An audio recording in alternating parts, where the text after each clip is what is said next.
Yo, what's up, everybody? It is Monday, April 8th, Eclipse Day. Did you see the eclipse?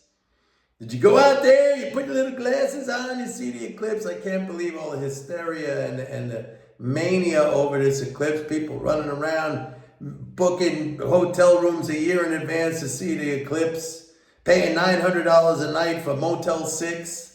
Come on, people. What's the big deal? Getting married under the eclipse?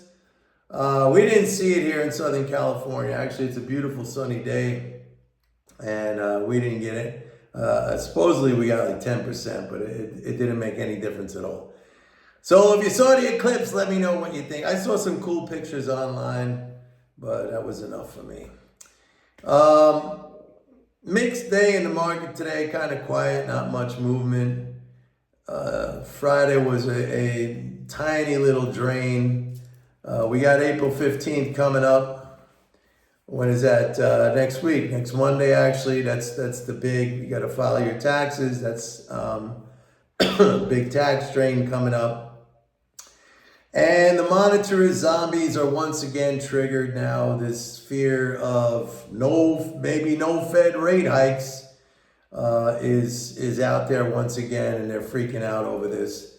I'm sorry, no Fed rate cuts. I said hikes.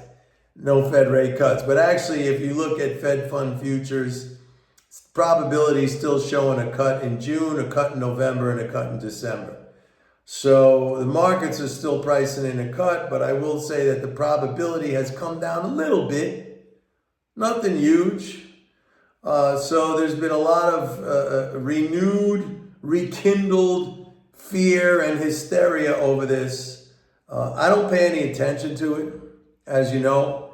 And I was the only guy, I think, pretty much, who said right from the get-go, way back in March 2022, when the Fed first started raising interest rates, I said that over time, the rate hikes are going to be positive for the economy. They're going to result in large interest income transfers into the economy. And that's exactly what happened. I also have been saying all along that the longer the Fed keeps rates at a high level, the harder it's going to be for them to bring inflation down to their target. And lo and behold, and I've been saying this all along, folks, you know this. Again, I'm the only guy out there who says that, rates are prices. I mean that when the cost of credit is reflected in the cost of all goods and services. I've said this phrase a million times. And lo and behold, a friend of mine today sent me a little article from Bloomberg News, where Bloomberg News said, sometimes I think that some of these big Wall Street banks are reading my stuff or watching this channel. I doubt it, but it just seems like I'm talking about this stuff, I'm talking about this stuff, I'm talking about this stuff, which is so contrarian from the mainstream view. And then all of a sudden, this very same things that I talk about, you see it's being stated by none other than J.P. Morgan in this case, or Goldman Sachs sometimes. But in this case, it was J.P. Morgan. There was an article that a friend of mine sent me, Bloomberg News again, which, by the way, Bloomberg News, of all the financial news service outlets, I would say that is the most monetarist leaning, even worse than CNBC, of anything.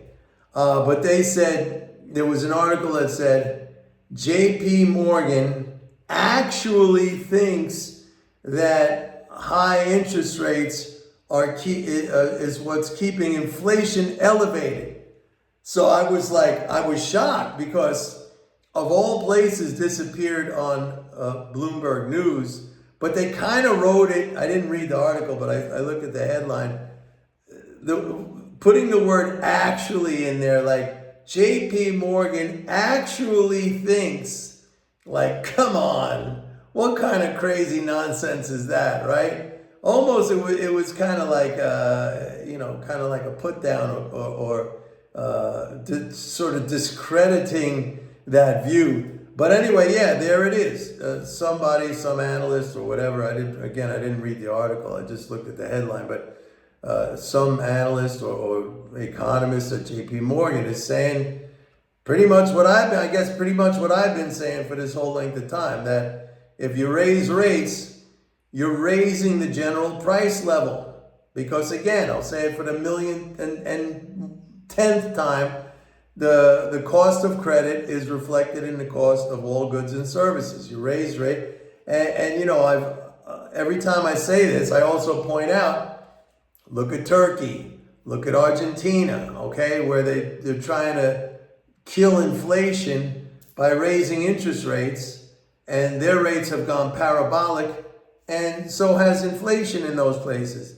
And vice versa, if you look at Japan, where rates up until, you know, recently were negative, now they're zero. Very little inflation, even though Japan is a net importer of oil and energy. So, I mean, the evidence is out there, as I've said so many times. I mean, if these guys would get out of their orthodoxy, they would see the evidence out there. I'm sure they do see it, but they don't take it as evidence. They take it as some kind of aberration from their normal. You know, when I say their normal, that means their orthodoxy, their understanding. And so they just keep on doing it. They keep on doing it. But again, it's funny that it showed up on Bloomberg. And you never know. Maybe they're reading my stuff or watching this channel. 8,003 subscribers. Thank you very much to all of you who have subscribed to this channel. If you haven't subscribed to this channel, I'm going to say what everybody else who has a YouTube channel says. Please like and subscribe. Apparently that helps. So I'm asking you to do exactly that. What do we got this week? We got 3 central banks meeting. I believe tonight or maybe tomorrow is the RBNZ, New Zealand Central Bank. We have the Bank of Canada, I believe, on Wednesday. We have the ECB on Thursday. I don't expect any rate adjustments or rate changes from those central banks because they all wait on the Fed. They all wait on the Fed. Like, you know, it's like the Fed and it's, you know, it's gang of followers that do exactly what the Fed does. So I don't expect any changes there. I do expect that we could see, I think the dollar is going to continue to move higher.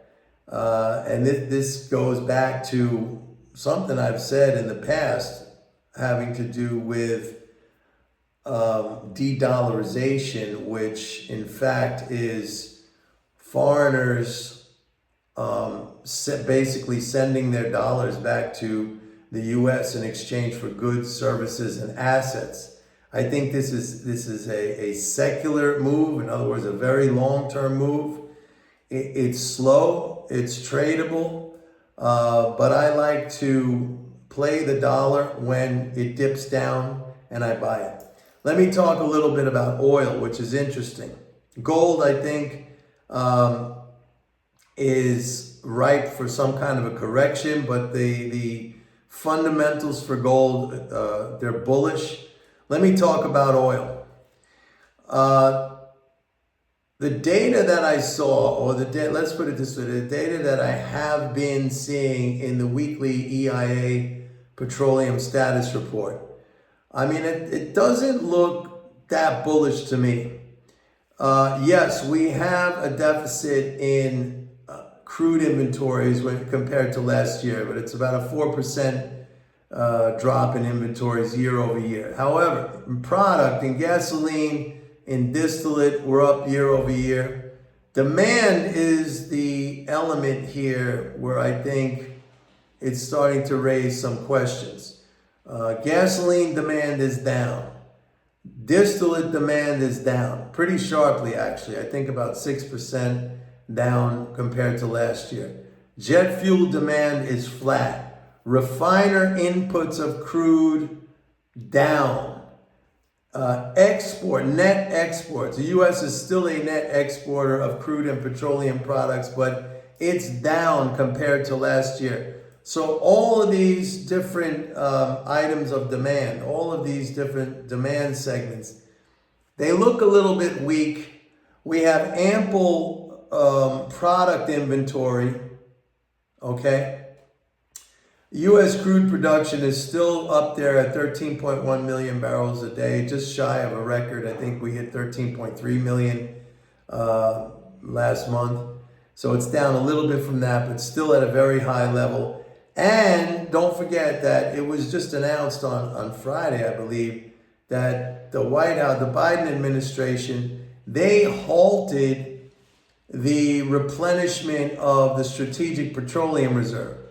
So that, those purchases that were meant to go into the Strategic Petroleum Reserve, that has stopped.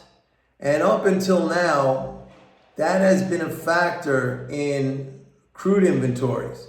But now that that is over, I think we could start to see a build in crude inventories.